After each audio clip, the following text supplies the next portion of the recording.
Oh, great.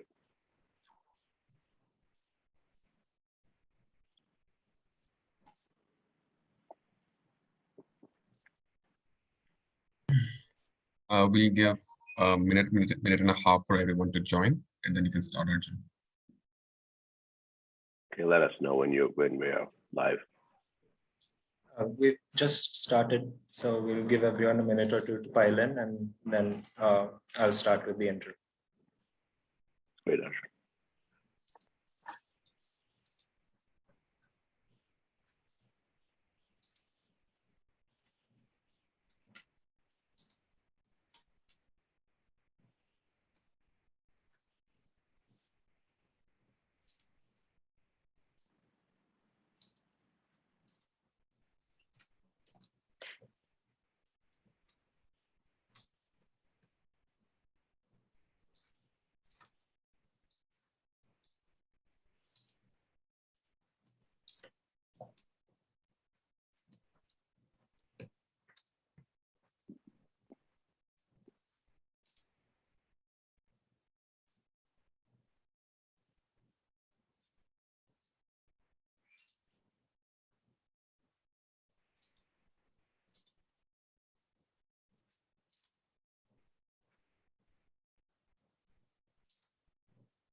Okay, in the interest of time, I think we should just get started. Hi, everyone. Welcome to the third workshop in the Tech for Thought series. My name is Arjun Kang Joseph. I run the Knowledge Transfer Program at Carnegie India, and we're delighted to have partnered with Plaksha University to bring you this series. Today's session on CBDCs is hosted by Mr. Dharmapalan and Ms. Shehnaz Ahmed. Mr. Dharmapalan is the founder of eCurrency, where he invented and pioneered the method to create central bank issued digital fiat currencies. He's a recognized expert in digital currency with an expansive knowledge of policy and technical requirements for central bank digital currency. Prior to establishing eCurrency, Jonathan was the head of Ernst & Young's telecommunications practice and has over 30 years of experience in the technology and business field. Ms. Shehnaz Ahmed is a senior resident fellow and team lead at the Vidhi Centre for Legal Policy. Prior to joining Vidhi, she has worked as an associate at the financial regulatory practice at Cyril Amalchand Mangaldas in Mumbai, where she focused on advising leading financial institutions, both Indian and multinational, including payment systems on legal and regulatory issues in India. Today's session is divided into two parts. In the first, Mr. Dharmapalan will take us through the technology of CBDCs. In the second, we'll move to Ms. Ahmed talking to us about the regulation of CBDCs. There will be questions following each speaker's interventions. Unfortunately, Mr. Dharmapalan has to leave us towards the end of the hour, so I'd encourage you to ask any questions before he leaves. Thank you once again, everyone, for registering. Mr. Dharmapalan, the floor is yours. Thank you, Arjun, and nice to be with all of you. I'm calling in from California, so it's a little bit early here, but I have my coffee and I'm ready to go.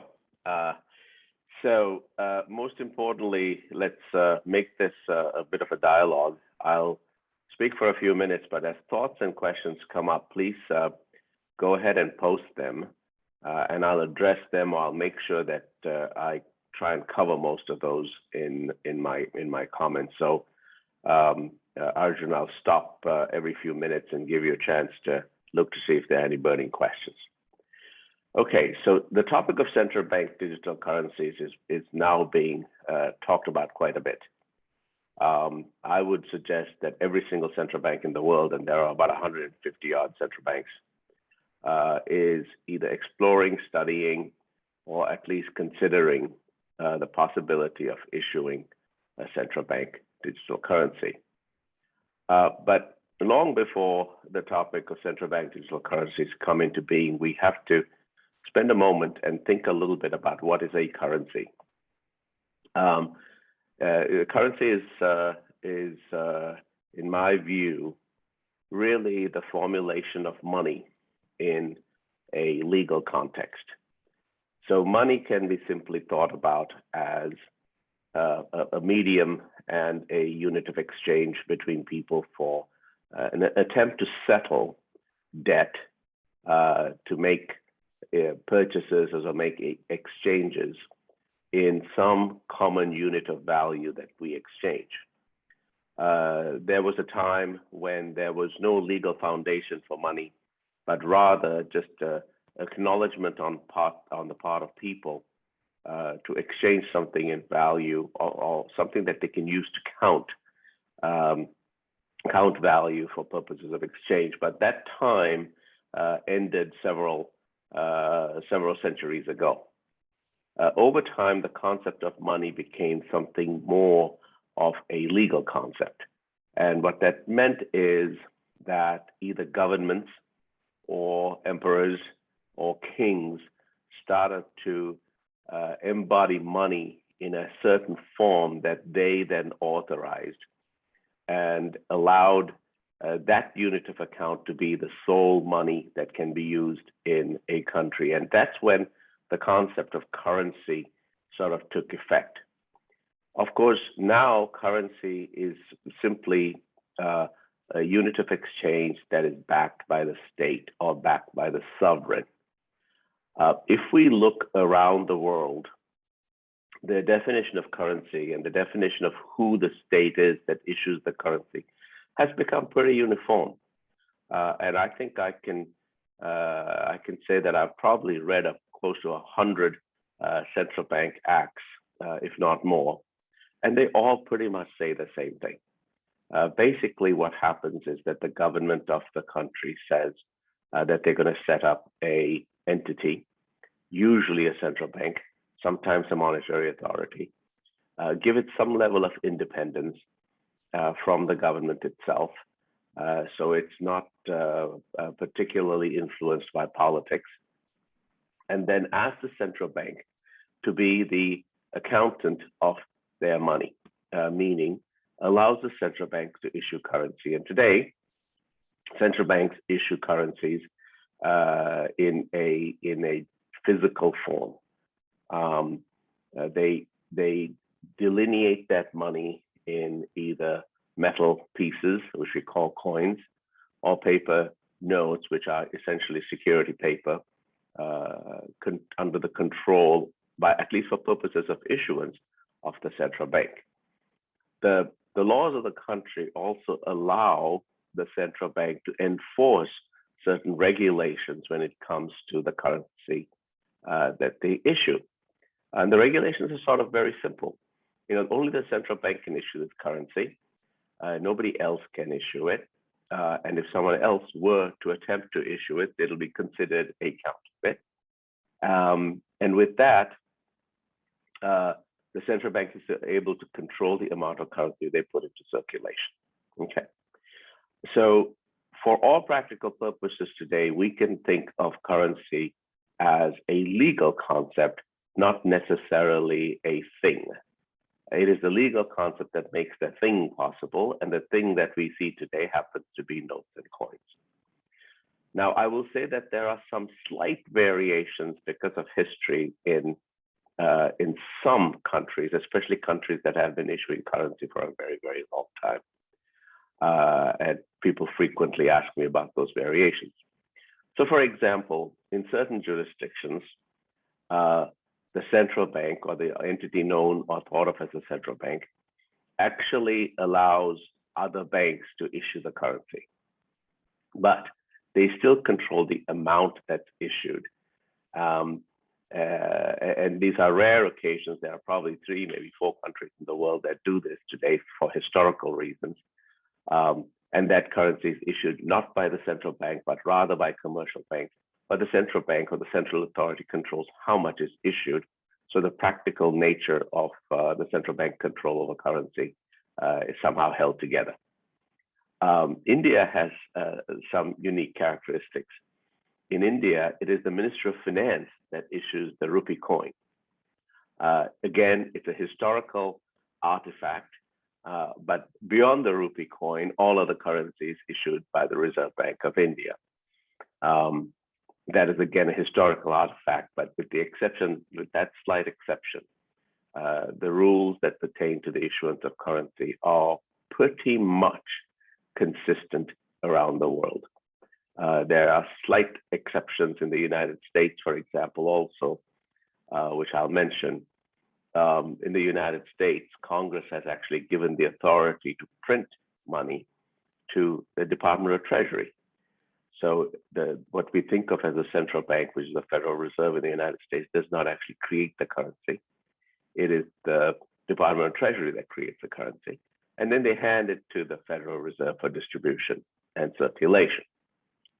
So with these slight exceptions, pretty much the rules around what currency is and how it's issued and who issues it are pretty consistent around the world. Now, once you get past the issuance, the question becomes, what is this thing called currency? Well, the intention of this currency is to pretty much set a baseline for how people go about enabling transactions, making payments, receiving settlement of debt, whatever it is. So it's a pretty amazing thing, actually, if you think about what currency is. It takes away a lot of complexity in the execution of a transaction. Let me sort of give you an example. Let's say I'm a farmer and I raise goats. And my friend across the street is a baker and he bakes bread. And it turns out that one morning I need to eat bread. And so I go to my friend and I say, hey, I'd like to get some bread from you. And the value of the bread, let's say, is 2. But I don't have any mechanism to settle that debt by getting bread from him. So now I have to look at my goat as my medium of exchange, except the value of my goat happens to be 50. It's 50 times as valuable, or in this case, 25 times as valuable as bread. Well, now I have a bit of a problem. I cannot settle my debt for that bread with my goat, or I have to buy 25 loaves of bread to make a fair exchange with my goat. And of course, you have the extreme situation, which is that I have to cut my goat into 25 pieces to execute that transaction.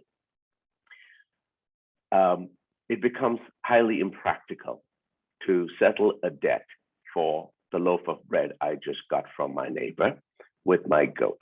So this is where currency comes in. If I'm able to have a unit of exchange that is now the 2 we talked about for the value of the bread, and we also have a unit of exchange that happens to be a 50 for the value of that goat, instead of having to kill my goat and cut it into 25 pieces right then and there and give it to my neighbor, I can take out these 2 units, which I happen to carry in my pocket because I had previously sold another goat for 50, and settle that right then and there to execute that transaction. Now, if the state backs those two units and says that your two units are exactly the same as everybody else's two units, I can make this transaction happen not just with my neighbor, but with somebody in the next village or across the country, or even pay my taxes to the state using that same medium of exchange. So this is what creates a level playing field in the world of currency. All of it starts with the state or the country or the government saying that there is a unit of exchange called in India an Indian rupee, and that Indian rupee emanates from the central bank. And once you have access to it, you, just like anybody else, can execute any transaction as long as there's a contract and an agreement to execute that transaction. You don't have to kill your goat or cut it into 25 pieces to make that transaction happen. It's a very freeing instrument. Now let's go from all of those ideas to the concept of what is a central bank digital currency. Well, the central bank digital currency is no different than a central bank physical currency, meaning it is a rupee or a number of rupees in a digital form that only the central bank can create. Nobody else can create it. And as long as I'm holding that rupee in my hand, or those 2 rupees in my hand, I can buy that loaf of bread. Or if you happen to have 50 of those rupees in digital form or physical form or some combination thereof, you can have my goat. That's all a central bank digital currency is. Whether or not the technology exists to create that digital rupee is a secondary, an important question, but a secondary question once we've all understood that a central bank digital currency is no different than a central bank physical currency, which today comes in the form of notes and coins. I'll stop for a second. Arjun, are you seeing any questions or anything popping up? No, nothing yet, but I think when we get into the weeds a little bit more, we will be able to. Okay. Now, it turns out that central banks have gotten a little bit more complex than just printing notes and stamping out coins. They have also realized that this rupee can come in another form, which is in the form of an account-based ledger. So it turns out that central banks actually maintain an account-based ledger. When they issue currency physically, and they maintain an account-based ledger. And today, they give access to mostly licensed financial institutions, what we typically call banks, to maintain an account at the central bank. And the reason why they allow banks to maintain an account at the central bank is that no two banks actually trust each other. So Bank A will not take Bank B money unless it is central bank money. Now, if Bank B happens to have enough central bank printed notes and can put it in a box and carry it over to Bank A, they'll happily accept it as an instrument of settlement. But if Bank B cannot show up with enough physical cash, then Bank A is not going to happily accept that because they don't know what Bank B just showed up with. For that reason, the central bank allows Bank A and Bank B to maintain what they call a reserve account at the central bank. And when there has to be a transaction between A and B has to make a payment to Bank A, it happens on the central bank ledger as a register of accounts held by these commercial banks at the central bank ledger. And when the central bank confirms to Bank A and B that this particular transaction has been settled on the central bank books, the transaction is settled and complete. So money itself doesn't just come in notes and coins, it also comes in the form of accounts held at the central bank. Now, what's really important here is that all transactions and any transaction taking place in India ultimately settles only central bank money, whether that's notes and coins or a settlement on the reserve account held for banks by the central bank. Those are the only mechanisms that exist today for settlement. I'm sure you have all heard about faster payments and instant payments and so on and so forth.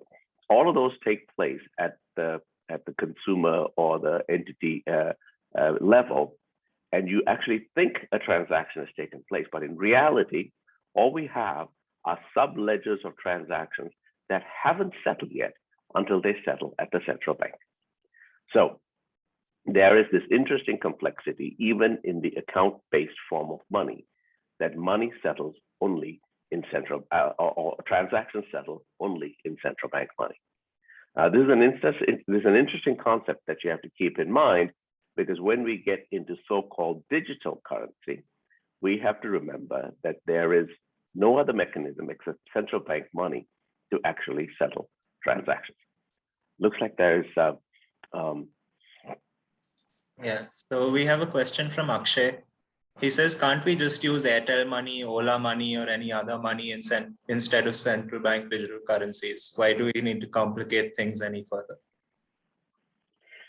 Okay, so these monies that are frequently thought of as Airtel money or Ola money is a relatively new concept, but actually happened to have existed before there were central banks. So over the course of the history of money, various parties, let's say a very wealthy, successful merchant, decided to become the issuer of money in, let's say, that particular town or village. So the merchant said, here are some notes that I'm going to print. You can all carry these notes around, and you can use these notes for purposes of making exchanges. But ultimately, if you want to have a claim on that note, you come back to me and I'll take care of you. Now, some merchants or some financiers held to that promise, and things were generally fine in that village. And in some cases, they didn't hold to that promise. They either refused to honor their promise, or they essentially printed a lot more than they were worth. So as an underwriter, they were not capable of underwriting it. And so people started to get cheated by people creating money in their little universes. The other problem happened when someone traveled from a village where he was carrying that particular merchant's money to another village. When they got to the other village, nobody in the other village would accept that money. So to solve this particular interoperability problem, that's called an interoperability problem, is one of the reasons why central banks were created. Central banks were created to tell all the merchants to stop printing money. And by the way, the concept of this money printed by sub-parties exists in India. It's called hundi. Central banks basically came around and said, no, we're not going to let you do that. We, the central bank, will issue this currency, and you can only make a settlement in an Indian rupee. Well, along comes Airtel, and they create something called Airtel money. When they create something called Airtel money, they are no different than that merchant. They're basically telling you, hey, you know what? I will underwrite this money for you. You go ahead and execute your transactions in Airtel money. And if you come back to me sometime later, I'll certainly honor the fact that I am the issuer of this money, and I'll happily exchange it one for one. And I'm the one who sets the exchange rate, by the way. I'll happily exchange it one for one for currency provided by the central bank for an Indian rupee. And I'm quite certain these companies will actually honor that. But what they're essentially doing, however, is that they're creating these closed loop systems. They're like a village where the merchant has issued currency, and that currency is only valid as long as you're in that village. If you go out of Airtel to somebody else, they're not going to accept that currency. And so now you are in a little bit of a quandary, which is where central bank money comes in. Central bank money unifies all of these closed loops. Airtel could be the party who allows you access to the currency, but the currency itself is not produced by Airtel, is not underwritten by Airtel, but underwritten by a central bank. This is the reason why, as these private monies are starting to proliferate, central banks are wondering, wait a minute, is this a good idea? Now, not everything works until it doesn't work anymore. So one of the risks that central banks see is the possibility that we have a merchant who either cheats or under pressure issues more than they can actually honor. And if there is a claim on that merchant, or the merchant was to somehow default, and there are millions of subscribers here who are now using that money, who then is going to stand for those subscribers because they have all voluntarily accepted this merchant's money? Well, that is a cause for what we call instability. And so central banks are nervous about that instability. And as private money start to grow, central banks are wondering if there is a better solution. Now, I'll also point out that along the way, it was central banks who actually gave permission for these merchants to go ahead and issue private money. So the central bank itself is in sort of in a bit of a quandary. They have actually licensed people to issue monies. And now suddenly they're saying, wait a minute, this is going to be a problem we're going to have to solve. So central banks have to come to the recognition that mobile money as we know it, or e-money, as it's frequently talked about, is a temporary solution. That as people start to transact more and more in digital monies, we need to get to a more permanent solution, which is the central bank doing the issuance. I hope I gave some color to that question. Okay, our next question is from Vishal. So he's asking about how feasible digital currencies are for rural and agricultural areas because of the obstacles to technology in those areas. Do you have any thoughts? Absolutely. So I will separate access from what it actually is. And I think I've addressed what it actually is. One of the important things about technology is that we have to always think, we are using technology for public good, let's call it that. And I think about central bank digital currencies as a technology for public good, is to address the access question. Now, it turns out that access is not always guaranteed. And it also turns out that access is not necessarily a central bank problem. It is a much broader societal challenge. In creating a central bank digital currency, there has to be some level of expectation that that particular access problem will get solved by other parts of government and other parts of the private sector. It's no different than the creation of electricity. When electricity was created and pumped into cities, there was a question of how we're going to get this to rural areas. And it's taken us 100 years, actually, to get electricity to rural areas. And it again became a public good issue, and the infrastructure had to go into place. We think that a central bank digital currency will probably get into rural areas a lot faster than electricity. And only because amazing companies like Airtel, and somebody asked about Airtel before, have provided that access. It is one of the most widely used technologies in the world, mobile telephony. And because of it, there will probably be a lot more access to central bank digital currency, but it is by no means 100%. But there should be a goal that we make it 100%. So it's a very good and valid question. By the way, if you go into certain rural areas in certain countries, physical cash is also not available. That's also an access issue.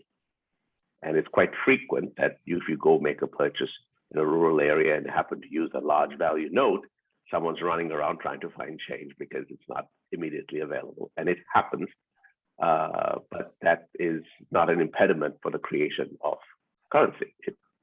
At the end of the day, the goal should be that the currency is available where it's needed to execute any transaction. Thank you. So our next question is from Adnim.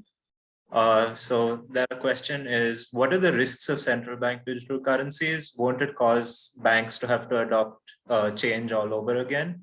A complicated system will fail in complicated ways, and they've given us the example of the income tax website, and they're saying, why fix something that isn't broken?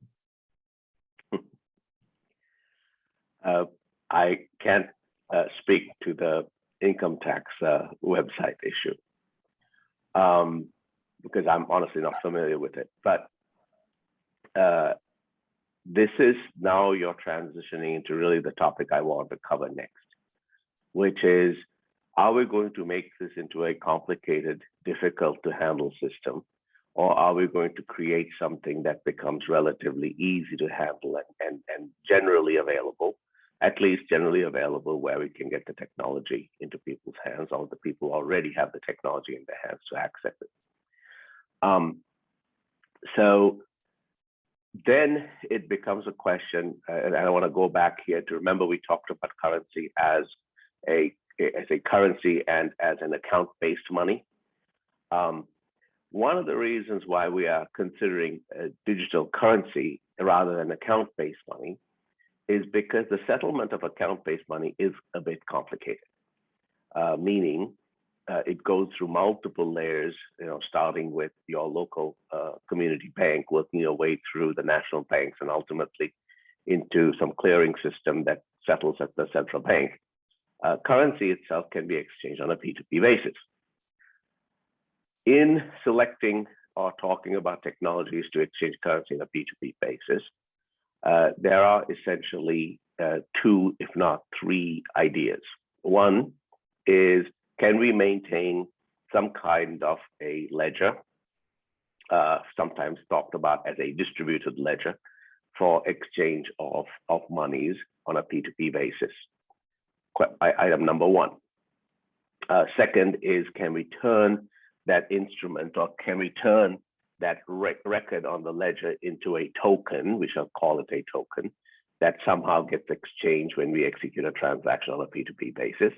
And then if you take that even further to an extreme, we think about a digital bearer instrument, which is more than a ledger entry, more than a token, but rather a fully self-contained bearer instrument, very much like the physical rupee, by the way, which is a physical bearer instrument that I can hold on a phone or a very simple card or some other format. If we are able to get to sort of this ultimate goal of a secured digital bearer instrument, we should be able to simplify the system so that in a person-to-person transaction or a person-to-merchant transaction, that transaction can take place by exchanging this bearer instrument without having to go through multiple systems or multiple records or multiple ledgers to execute a transaction. It should be as simple as me sending a text to you. That's the goal. Are we there yet? We're getting very close to that.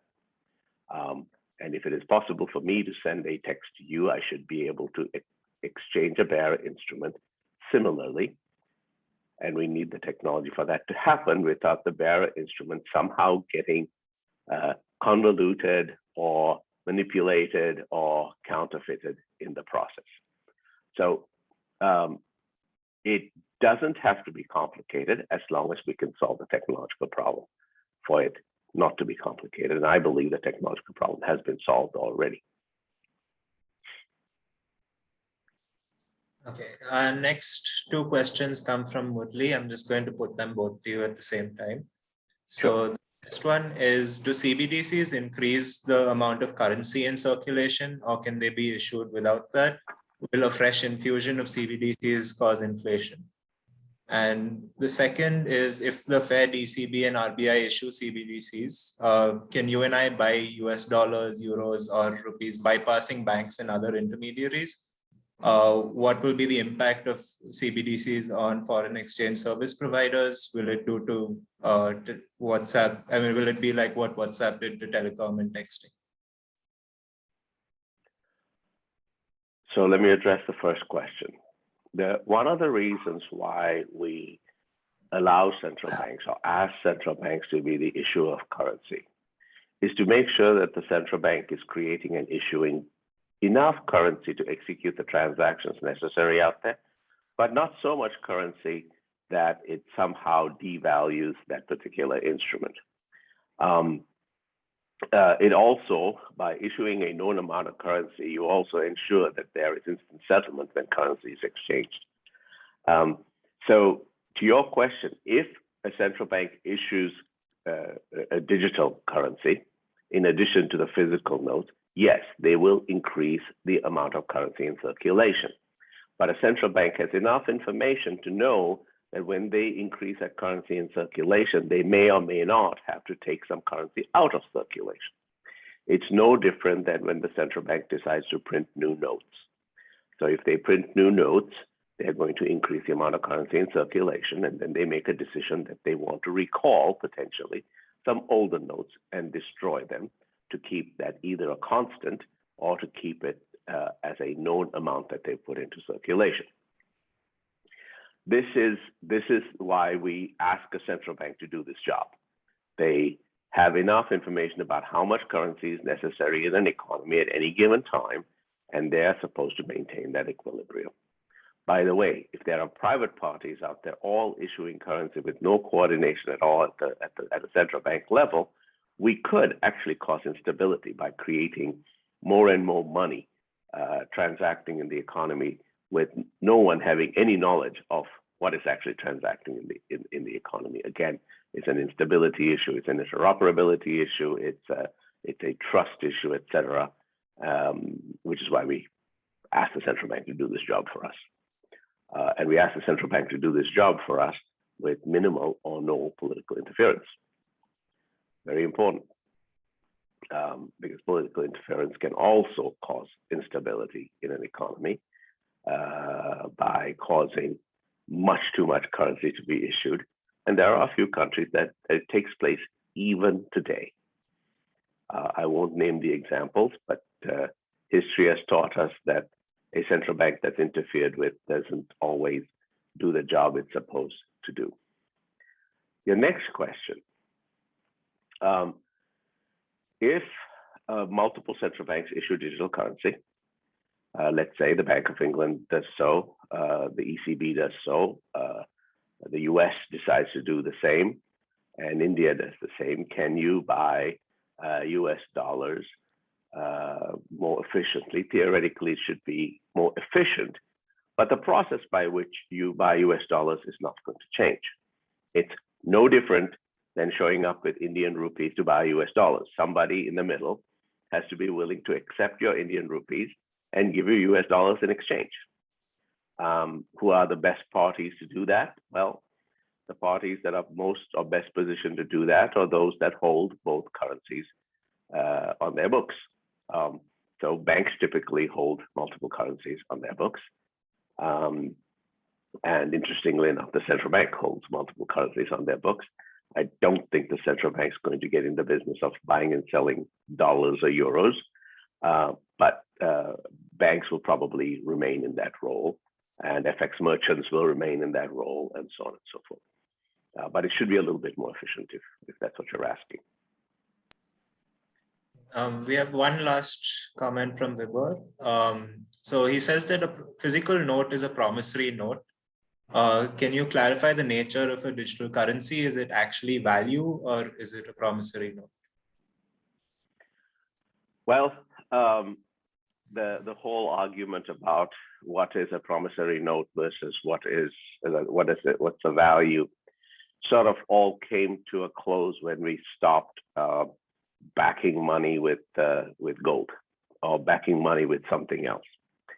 So in India, for example, if you're holding a physical a rupee or a 10 rupee note, the obligation of the central bank is, if you take it to them and say, I don't want this anymore, you promised to give me something in return. I think the obligation of the central bank is to either give you another note or to give you 10 Indian rupee coins. And that's as far as the promise goes, okay? And the promise is made good by the fact that we trust that if we did happen to go back to the central bank with a 10 rupee note, they'll give me another one, or they'll give me 10 coins. There is nothing else behind it except that particular promise. Now, that is not an empty promise. So, despite the humor associated with that comment, that is not an empty promise. A central bank is essentially counting on the country's economy and the stability of the country, which, by the way, the central bank plays a role in creating that stability, that note's value and that note's ability to execute from day to day remains relatively stable. Meaning, if I'm holding 10 rupees and it costs me 10 rupees to buy a loaf of bread today, tomorrow, that same 10 rupees should be able to buy that same loaf of bread. Now, we have to consider small factors like inflation and supply and demand and a whole bunch of other stuff in that particular formulation.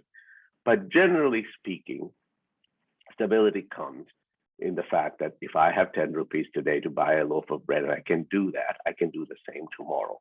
And the central bank is trusted with making sure that that happens. In situations where if a loaf of bread today costs 10 rupees and tomorrow costs 30, we have instability. And that, by the way, is why we have a central bank to guard against instability. And you know what happens. If the price of onions suddenly spike in India, there is instability. People get nervous, people get upset. And so to maintain that price stability is one of the roles of central banks. Do they accomplish it? They actually do pretty well. All things considered, central banks are doing a pretty good job in maintaining price stability. So they remain a good party to be the issuer of currency. I have about another 2 or 3 minutes. I can stay on till about 10 minutes before the hour. Should I continue, or shall we ask Ms. Ahmed to take over? Please go ahead, but just before that, I want to ask Ms. Ahmed if she has any questions to put to you, or not really. I think he has kind of very beautifully set out the conceptual framework for currency and why digital currency came into being. Perhaps one thing that I would want to kind of understand, and maybe he will address going forward, is the kind of technologies that central banks are looking at. Because I think one important issue that has come up is the role of distributed ledger technologies in the use of central bank digital currencies. Is there something on that? Is there a particular technology that central banks are looking at when they are thinking about CBDC design? It's a question I wanted to dodge, Ms. Ahmed, because I am in the technology business and I didn't want to color my comments based on my prejudices about what the technology needs to be. But I will try to be balanced in my answer here. The whole idea of digital currency actually didn't start with central banks. The whole idea of digital currency actually started with somebody inventing something called Bitcoin. Okay. By the way, Bitcoin is not a currency, and I can be pretty firm in saying that. It is not a currency in the way we defined or talked about as currency. It could be thought about as a money potentially, but it's not a currency. It's not a legally binding instrument. It is, however, a very, very interesting technology that allows for a group of people to come together and to create that instrument and then argue about whether or not it's worth what it was when it was created. And the argument is settled by something that they call proof of work. And the argument is settled by replicating this instrument in multiple ledgers, and all ledgers agreeing that whatever sets of transactions took place prior all match, and we are all sort of sitting at it. The truth is agreed to by all parties. That truth is sometimes called a blockchain. That truth is sometimes called a distributed ledger. Now, it turns out that this particular technology has been used multiple times, so it didn't stop with Bitcoin. Other parties came along and created other instruments and gave them various names. They were all sort of various forms of coins, or digital coins. And that was where this whole idea of digital currency became a fascination in the public's mind. One of the reasons the distributed ledger was created is because there was no central authority to guarantee that the coin that was created or the instrument that was created was unique and had characteristics that ensured its uniqueness. Okay, so we had to replicate it in multiple places, and the replications all had to match, and the block had to be the block, and there can be no argument about whether the block is the block. And if there's some kind of an argument about whether the block is the block, then you have something called forking, and it all gets really, really complicated from there on out. Well, the use of a distributed technology like that for a centralized purpose is arguably not the place to start. And that would be my argument. My argument is distributed ledger was created to frankly eliminate the need for a centralized authority. As a result, adopting a technology that was created to eliminate a centralized authority as the same technology for a centralized authority to issue currency seems to be counterintuitive to me. So then you go to what is the right technology? And I believe that once you've established the fact that the currency itself is going to come from a centralized authority, you have to now create, or you have to invent, or you have to develop a technology that the centralized authority can bring under their control and somehow ensure that whatever it is they have created and put into circulation cannot or should not and will not be counterfeited. Okay. And that just about anyone looking at that digital instrument should be able to ensure that somehow it came from the central bank. So if you're able to create those characteristics and give that control to the central bank, that technology should be sufficient. Now, there are other criteria around the issuance of a currency, which then asks about, okay, if the centralized authority creates it and the centralized authority makes sure that this currency is not counterfeitable, then should the centralized authority also be the party that distributes it? Well, there's an argument there, but I would say not necessarily, because the centralized authority creates, or the central bank creates physical currency, but they don't distribute it to the public necessarily. In some countries, they do directly, but for the most part, they rely on the private sector to do their job for them. They ask banks to distribute it. They essentially, without asking, merchants end up distributing it for them, and so on and so forth. So in the digital world, I think something like that would be the most practical way to get digital currency out. Central bank creates it, but relies on a second tier, frequently thought about as a two-tier system, for the dissemination of that digital currency. And for that, you need a technology that can somehow take what the central bank created and give it to commercial banks, and then allow the commercial banks to subsequently give it to the likes of Airtel, for example, who can get in the hands of the public. That would seem to be the most practical route. The use of a technology that was intended to bypass the central bank by a central bank doesn't seem to be the best route. And I think that's being proven out.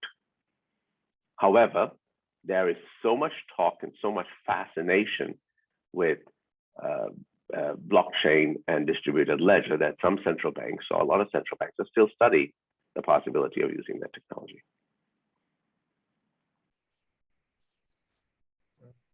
Thank you for that. It looks like we're at the end of the time we have with you. But thank you once again for doing this session. It's been great so far. And we look forward. Absolutely. My pleasure. And thank you, everyone, for the questions. The questions were fantastic. I'll leave you in Ms. Ahmed's and Joseph's hands. See you all. Bye-bye. Thank you. Bye. Okay.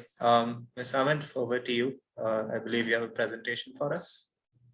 Yes, thank you so much, Arjun. I think Mr. Dharmapalan has made my job easier because I think he's perfectly set out the entire conceptual framework for money itself, for currency itself, and how digital currency comes into being.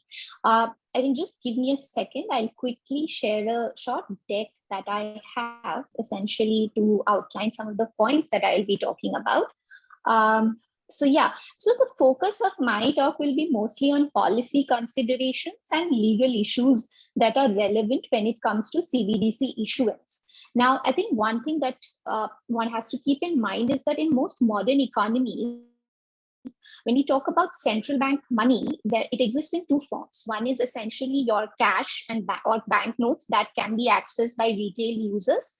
The other is current accounts that banks and typically financial institutions maintain with the Reserve Bank of India or with any central bank.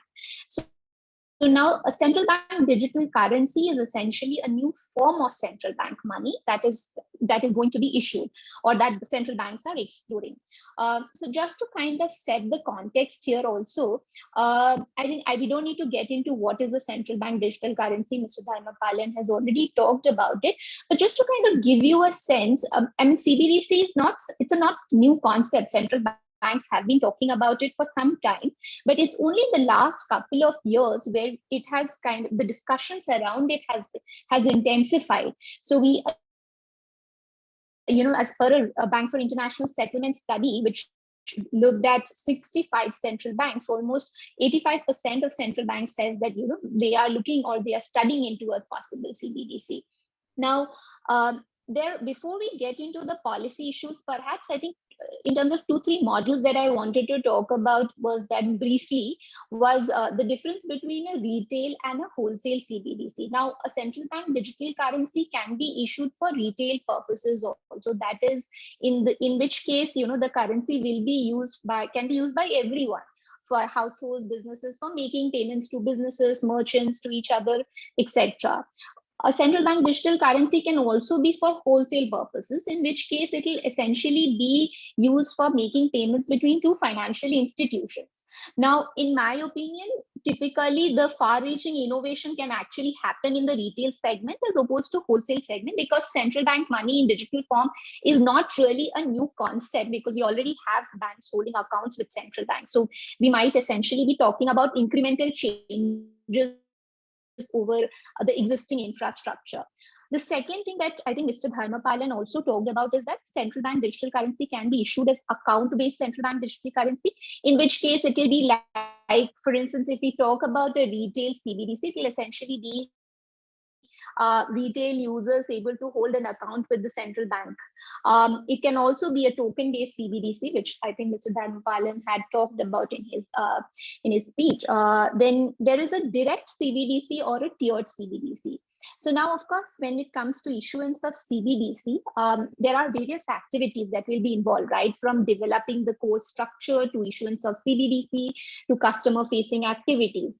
Now, in either the central bank can be the only authority which executes all these functions, or else, as Mr. Dharmapalan said, there can be a two-tiered CBDC model where the central bank develops the core system, but you have banks and financial intermediaries which develop services over the systems, which will essentially be customer-facing services. So we'll talk about it a little bit, but I thought that these 3 forms are essential to understand some of the policy considerations and legal issues that we will discuss about going forward.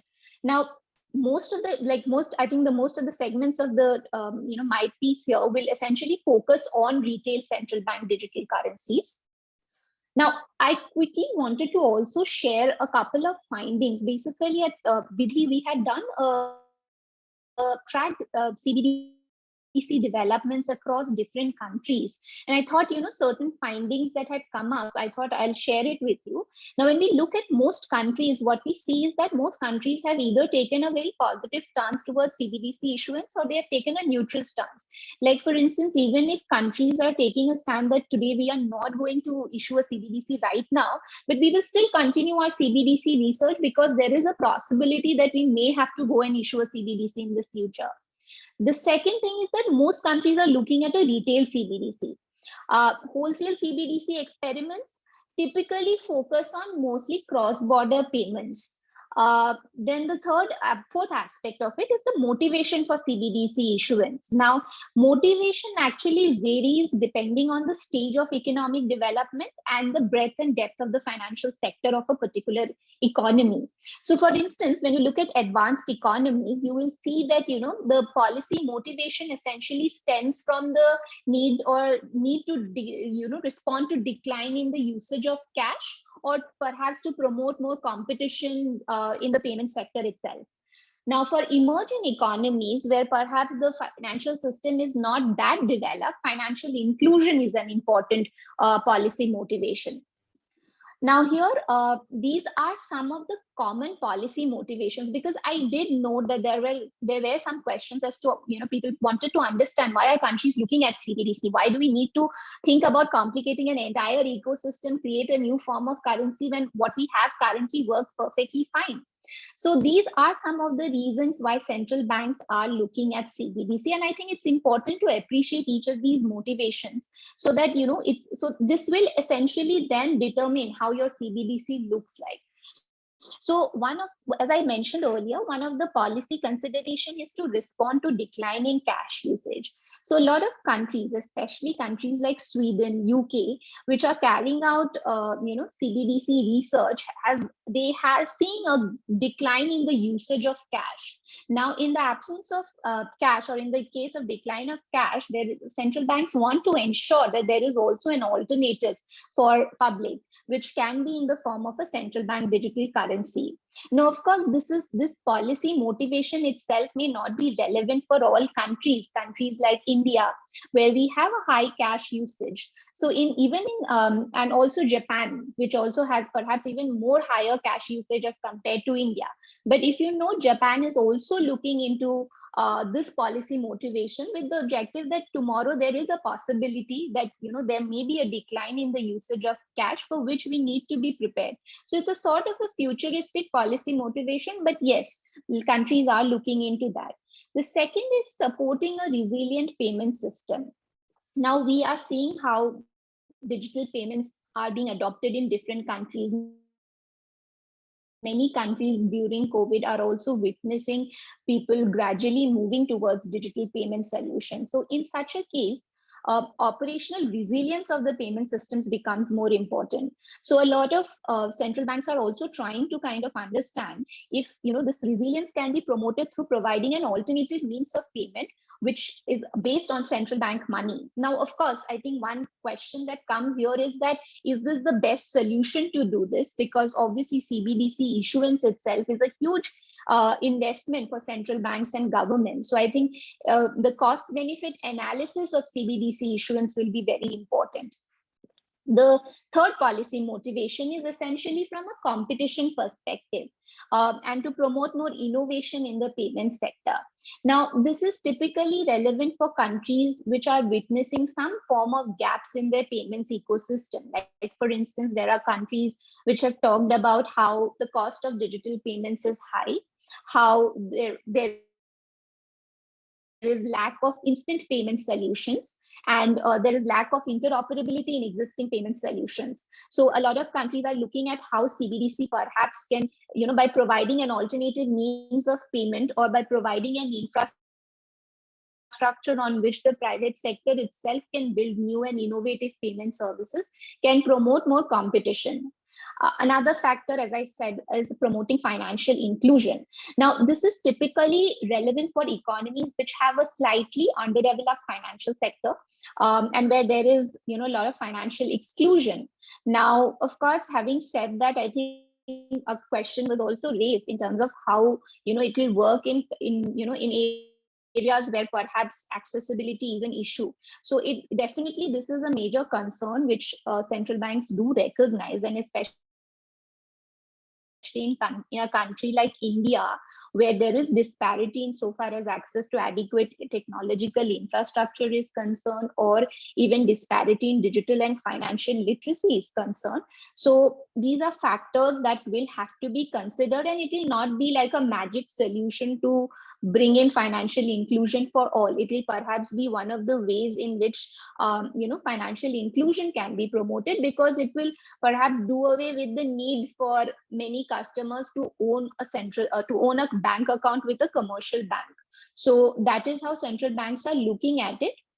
The next is improving cross-border payments.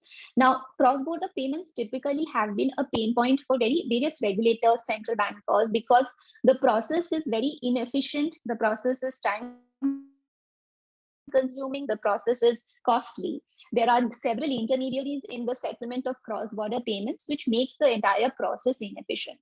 So a lot of central banks are trying to understand if they can develop CBDC infrastructure or ecosystems that will enable a more efficient transfer of cross-border payments. The other point, I think, is about reimagining the role of central bank in a digital economy. Now, of course, central bank is the issuer of currency. However, with different digital currencies being issued by private entities, with digital payments options being developed by the private sector, I think it's also important for central banks to re-envisage or to reimagine their role in a digital economy as an issuer of currency.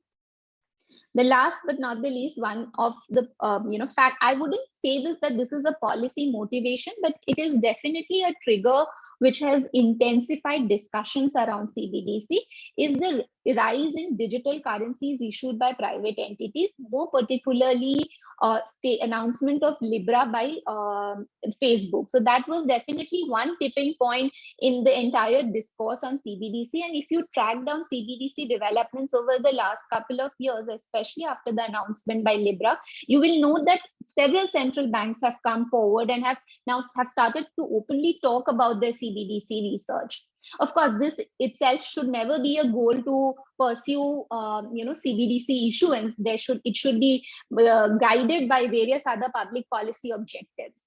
And also another factor which I think is also relevant is that I think many central banks are also fascinated with the novelty of a CBDC and the possibility of innovation that it might bring to the financial sector. So those, I would say, are some of the reasons why central banks are looking at a retail CBDC. Next, I think we talk about policy motivation, but also I think it's important to talk about concerns and challenges that will arise insofar as issuance of CBDC is concerned. I think the first important consideration is the potential disintermediation of the banking sector. So what is likely to happen and what central banks fear is that the moment you issue CBDC, it may incentivize or it may compel bank depositors to move their deposits, commercial bank deposits, to CBDC. In which case, obviously, the balance sheet of banks will shrink. To deal with that, banks might have to, banks may want to make the deposits more attractive by increasing the deposit rate.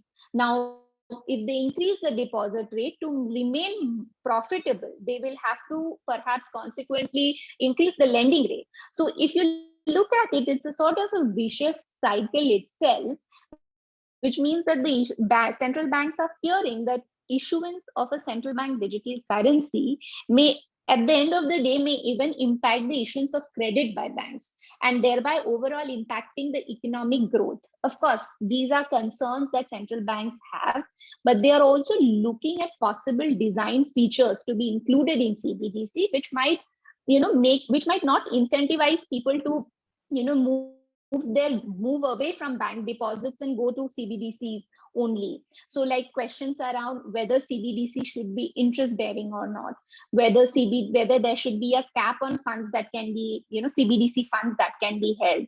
So these are questions that central banks are looking at to avoid any sort of negative impact on the financial ecosystem. The second issue is mostly, I think, in terms of accelerating bank runs. Now, this is, I think, relevant. Like, for instance, many central banks fear by providing a safe, liquid, risk-free asset, central bank digital currencies may accelerate bank runs in case of a during periods of financial stress. So this is some prompting people to withdraw all their money or bank deposits and move to CBDC funds. So this is a concern that many central banks have. But I think that this is not a new concern, because it's not like CBDC will only can accelerate bank runs. The possibility of a bank run or concerns around bank runs exist even without CBDC. So I think that one has to keep that in mind. The third concern is essentially the competition it will provide to private sector payment service providers. The fourth is about the impact on the institutional capacity of the central bank. Now, CBDC issuance will have a huge impact on the institutional capacity of the central bank, because it will have to develop the core infrastructure. It will have to think about how CBDC will be distributed, how customers will be onboarded, how customers will be serviced, compliance with laws, etc. Now, the question is whether, central banks want to keep it within to themselves, or whether they want to outsource these activities is, of course, a question that they'll have to think about. But in any event, issuance of a central bank digital currency is a huge investment for a central bank, which anyways is already discharging functions relating to, regulating other sectors like banking, payments, maintaining monetary stability, etc. And of course, like any other digital payment solutions, CBDC also brings with itself issues relating to security risks, financial system abuses. So these are broadly some concerns that are there with the retail CBDC issuance. Next, we will quickly talk about some of the features that retail CBDC should have, or countries are looking at. These are some of the features that retail CBDC should have. Before that, Arjun, should we just take up a couple of questions, if you think, because I think there are a couple. Yeah, sure. So the first question here is, if money gets stolen from my account, it comes back, as it's the bank's job to keep it safe. Being a digital currency, it can also be hacked. What are my legal safeguards if it gets hacked? Sure. I think, yes, definitely that's what I said. The security risks will obviously kind of present itself even in a CBDC ecosystem. It will depend on how the legislative framework works.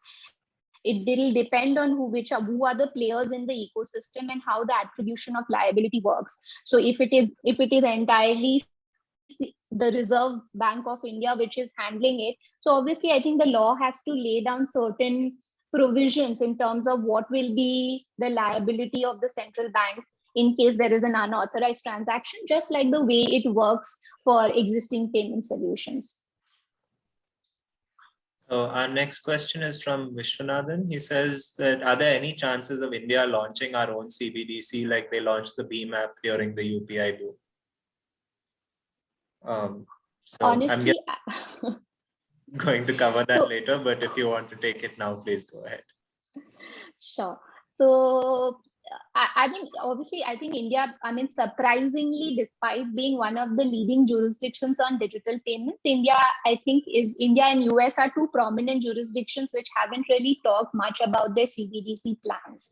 Other than, I think, statements by the governor and the deputy governor, where they have both indicated that they are looking into launching possible pilots into both retail and wholesale segments. But of course, when it actually fructifies or when it actually becomes a reality is obviously, I think everybody is wondering about it. But having said that, I think I think most central banks are taking their time, and rightfully so, because I think there are so many issues that are associated with CBDC. there are so many questions that we have to answer in terms of policy priorities, that I think it's important that, all these things are done before a call on CBDC issuance is taken up. Like, for instance, Europe, if you look at it, they are saying that we will need like a minimum of 5 years to even do our trials. And also, obviously, this is going to take time. It's not going to happen very soon.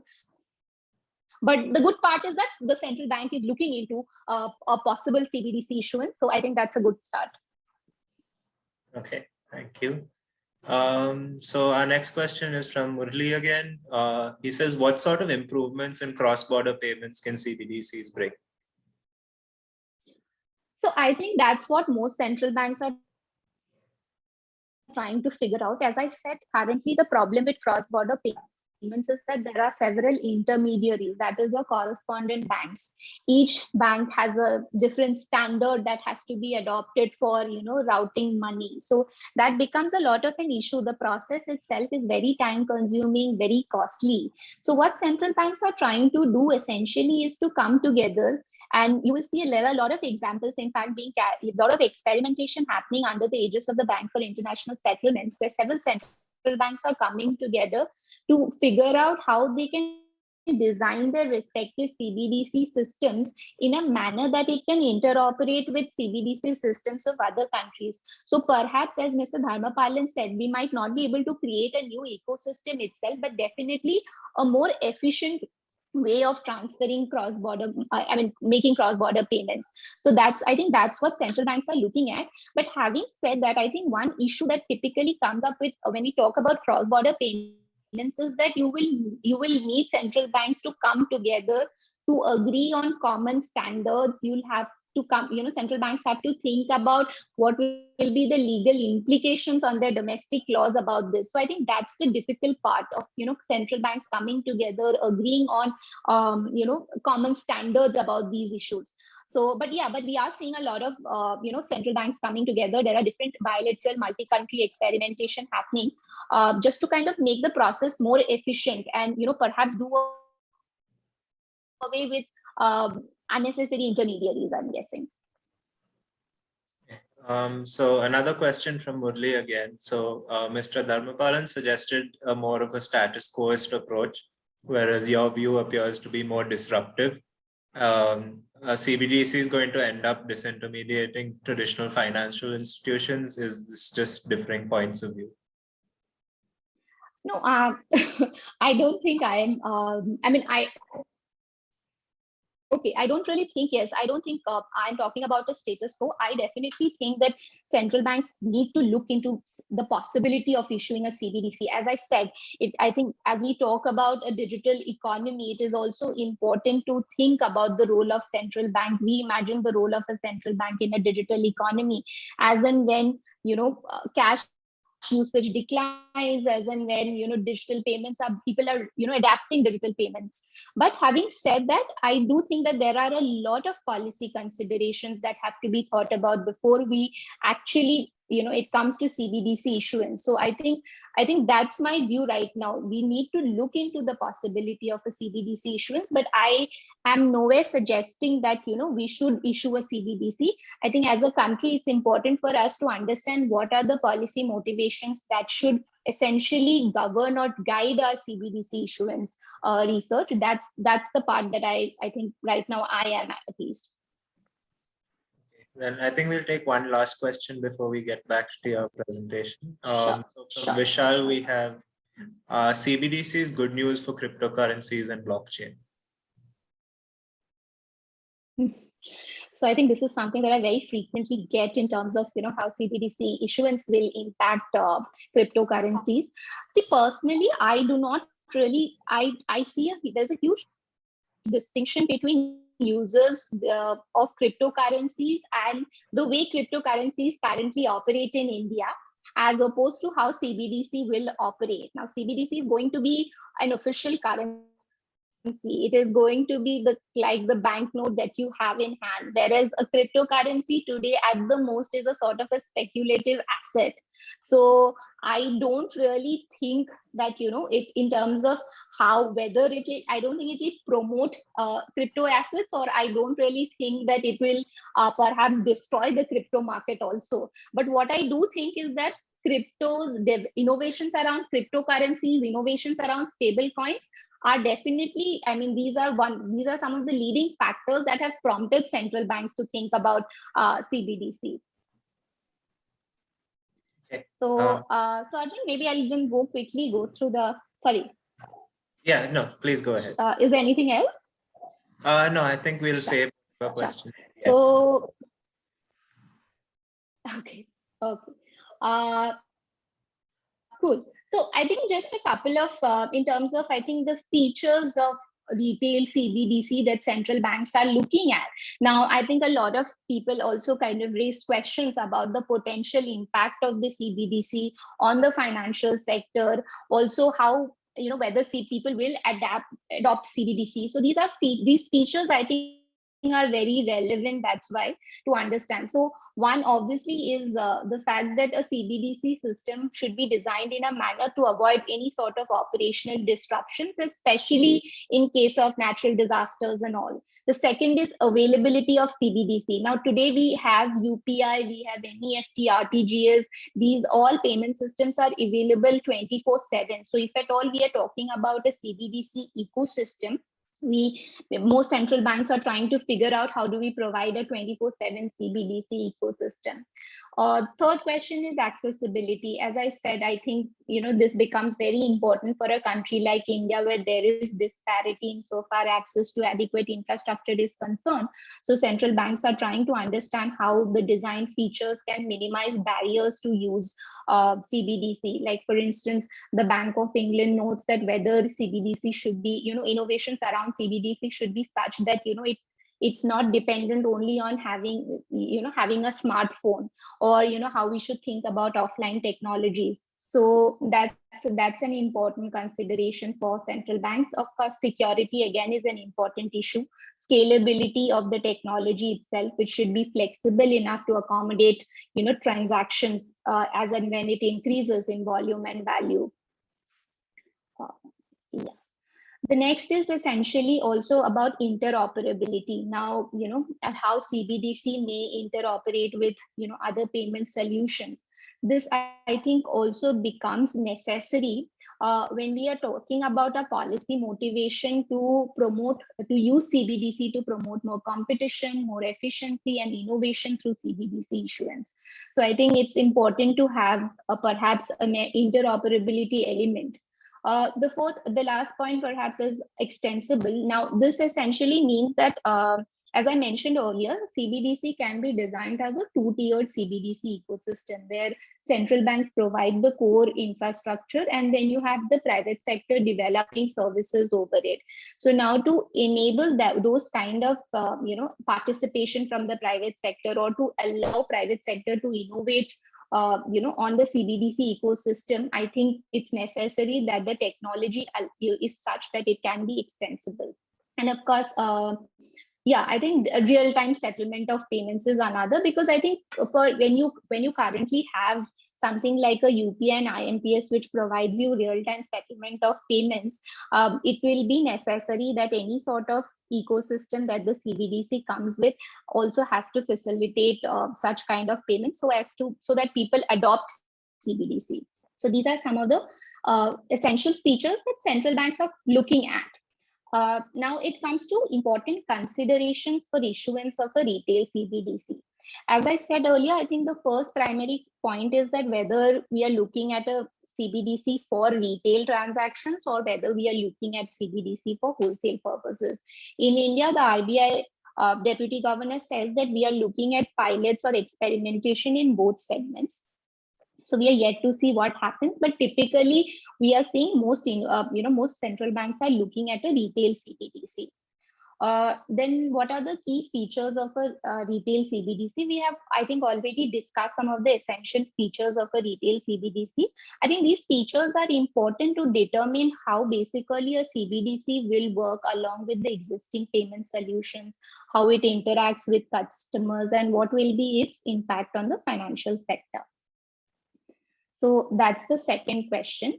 The third question again will be in terms of what will be the role of the central bank. So as I had said earlier, I think central bank digital currency means that this RBI will have to issue several services, especially when it's a retail CBDC. I mean, developing the core infrastructure, customer onboarding, customer due diligence, transaction authorization systems, maintaining security. So imagine, I mean, if RBI has to take up all these services on itself, it's going to have a huge strain on its institutional capacity. So most central banks, in fact, and I will cite the example of Bahamas, which has already launched its CBDC, and China, which has launched a pilot in several cities, are looking at a two-tiered CBDC model, where essentially the central bank has outsourced the functions relating to customer onboarding, due diligence, compliance with certain laws to private sector intermediaries. Now, these are regulated intermediaries like your banks, your payment service providers. So an important consideration in CBDC design is essentially if central bank can and will outsource activity to regulated financial intermediaries. The fourth point here is on the legal consideration of central issuance of central bank digital currency. I think Mr. Dharmapalan has already kind of laid down very, I think importantly, he has talked about the different concepts of currency, money, and payment instruments. And I think it's very important to understand this distinction so as to, understand the legal treatment of each of these under various laws. Now, when we talk about, when we talk about e-wallets, when we talk about e-money, we are essentially talking about money, but we are not talking about currency in general, because the CBDC will be a direct liability of the central bank, whereas and it will not have any sort of a credit risk, which typically comes with transactions which happen on private money. Like for instance, if you look at e-money, it is not a direct liability of the central bank. It is a liability against an intermediary, which essentially will be a bank. So I think it is important to understand these three concepts of currency, money, and payment instruments so that we can understand the legal treatment of it under various laws.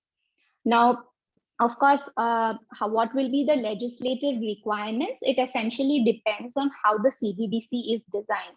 I mean, in most countries, I think, most countries haven't really gotten to the part of what the legislative interventions will look like, because most countries are still deliberating about, how the CBDC design should look like, why should we issue a CBDC. But I think one important point here that I want to focus is the fact that I think legal consideration is very important, because technology itself cannot create money. So you have to have like a very robust legislative framework for it to, for a currency to operate in a country. Now, I think in terms of, so while I think it will depend on how the CBDC design will determine what legislative interventions may be required, but I'll broadly talk about some of the broad legislative interventions or legal questions that will come up. One obviously is the legal mandate of the central bank to issue a CBDC. Now, for this purpose, I think a lot of, you'll have to look back into the monetary laws of a country to understand if central banks have the express power to issue a digital currency. When you look at India under the Reserve Bank of India Act, the RBI does not have the power to issue digital currency. It has the power to issue banknotes. Now, if at all we are issuing a CBDC where which is account based, which means that which will allow retail users to hold an account with RBI, whether RBI has that power to open such accounts for retail users? No, it doesn't have. So if we want to introduce a central bank digital currency in India, what we will essentially have to amend the Reserve Bank of India Act to allow RBI to issue digital currency. And this is not something peculiar to India. In fact, an IMF study, International Monetary Fund study, found that almost, I think, more than 60% of the central banks that are members of the International Monetary Fund, their laws don't allow the banks to issue digital currency. Now, and you want an express authority to issue digital currency, because without it, it may expose the central bank to legal risk, reputational risks. So I think that's the first part. The second part is whether CBDC should be granted a legal tender status. Now, this is something that banknotes enjoy under the RBI Act, and in most cases, most central bank laws essentially give a legal tender status to banknotes. Now, what a legal tender status essentially does is that it basically recognizes payment in that form of currency as a valid discharge of your debt. Now, typically, why banknotes are given a legal tender status is because it is easily accessible by everyone. So it's easy to pay in cash, and it's easy to sort of receive money in cash. But I think the question with CBDC is that, as some of you have pointed out, that when there are accessibility issues, is it fair to then confer a legal tender status on a form of currency which perhaps may not be easily accessible by everyone, especially in countries where there is a disparity in access to digital infrastructure? So I think that is an important consideration that central banks will have to think about. The third important point is about the regulation of intermediaries itself in the CBDC ecosystem. If at all, the central bank decides to outsource some of its functions or allows private sector players to come and develop services over the CBDC ecosystem, there has to be specific regulations to govern them. For instance, if you look at Bahamas also, which has already launched the sand dollar, they envisage financial sector intermediaries like banks and payment service providers to build upon the CBDC ecosystem to open wallets for consumers. So even there, a separate framework is envisaged for such intermediaries. Of course, then there are other questions about the implications of CBDC under data protection law, because we know that CBDC issuance may mean that there will be collection of a lot of personal data, a lot of financial data. Second is on prevention of money laundering laws. Currently, money laundering laws essentially, envisage a lot of compliance requirements, especially around KYC, especially around customer due diligence, and also to the extent, central bank digital currencies issue, to what extent RBI will be liable for compliance under this laws, and in what shape and form is something that central banks will have to think about. Then again, if we are talking about a token-based central bank digital currency, its implications under the information technology laws have to be thought about. Then, of course, criminal laws relating to counterfeiting of currency right now it envisages counterfeiting of banknotes and coins. So I think provisions relating to counterfeiting of digital currency will have to be thought about. So those are some of the other laws which may be impacted or will be impacted by CBDC issuance. And last but not the least, I think one point that I wanted to also focus on when we talk about legal consideration is the privacy related implications and the data governance standards of CBDC issuance. Now, because obviously CBDC issuance, a retail CBDC issuance is likely to involve collection of data, personal data, financial data. So sometimes a lot of concerns have been raised by various commentators about the privacy implications, and the possibility of state surveillance is another concern. So I think when one is thinking about CBDC design, how adequate privacy safeguards are incorporated into the design element of a CBDC has to be considered. Now, in this case, a lot of people also often raise a question that can CBDC be an anonymous? Can CBDC guarantee anonymity like cash? Because a lot of people feel like CBDC will be a digital version of cash, so a lot of features of cash which includes anonymity should come into the CBDC. But I think that's not really possible. Full anonymity cannot come with a CBDC ecosystem, considering that one has to also think about the implications of allowing a full anonymous CBDC on financial integrity in terms of how it can further promote money laundering. It may be used as a conduit for illicit financing and all. So I think in that regard, central banks will have to always keep on balancing the policy objectives of maintaining financial integrity, as well as ensuring that there are enough safeguards for personal data that is collected as a part of the CBDC ecosystem. So yeah, I think that's broadly it in terms of what I had to say, but happy to answer any other questions that are there. I think we have one last question, which is a follow-up on your answer to Vishal's question. So a CBDC would be a digital currency. Would they be following the same exchange rates or forex rates as physical currencies? Yes, it'll essentially be like it will just be like any sort of currency, the Indian rupee that exists. It's just that the form will differ in terms of, instead of having it perhaps as a cash or something, a banknote, we will have it in a digital form. So otherwise, everything else remains the same. Well, I think that's it. And we're right on time. So much for speaking here. I think between you and Mr. Dharmapalan, we've had a very comprehensive session. And as someone who knew nothing about CBDCs coming in, I feel like I've got at least a good chunk of the bigger picture. So thank you so much. Thanks a lot, Arjun. Thank you so much for having me.